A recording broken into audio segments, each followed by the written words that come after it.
Out of the top 20 computer science schools in the United States, the number that requires their students to take security training is 0. Very few of the remaining 2,000 to 3,000 schools require such training. Programmers, and by that I mean software engineers, computer scientists, developers, coders, code monkeys, whatever, learn how to write code that just works. We learn about languages, their strengths and weaknesses, control flow mechanisms, decision trees, data structures. We learn about how to compare algorithms, and we learn about software at the low level, think drivers, embedded systems, and at the high level, apps, cloud, streaming, the like. We learn about the software development lifecycle, requirements, design, code, unit test, integration, and system test. And there's a lot of math in computer science. Think calculus, statistics and probability, linear algebra, the like. It is a lot. What could possibly be missing? Say it with me now. Security. What it is, what it means, and how we can create secure software.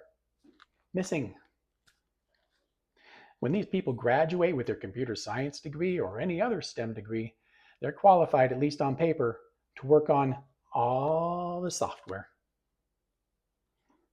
At times in my own career, I actually thought that security must not be my job.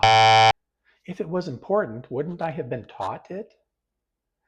The curriculum hasn't changed much in the last 100 years or so since I got my bachelor's, and it's way too easy to find a developer nowadays who thinks that security is literally not their job. So here's a challenge for you. Name me a piece of software running anywhere that has no security considerations whatsoever. Suggest it in the comments if you like.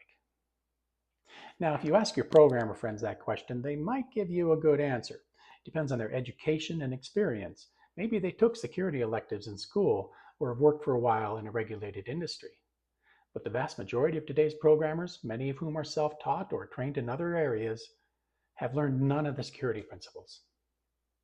So the code that you're running right now, at least a little bit of it, maybe a lot of it, was written by people who not only don't know how to think about security, they don't even realize that they need to. Like if you learned something, follow, subscribe if you want to learn more interesting, fun facts. And next video, we'll start talking about how to create secure software.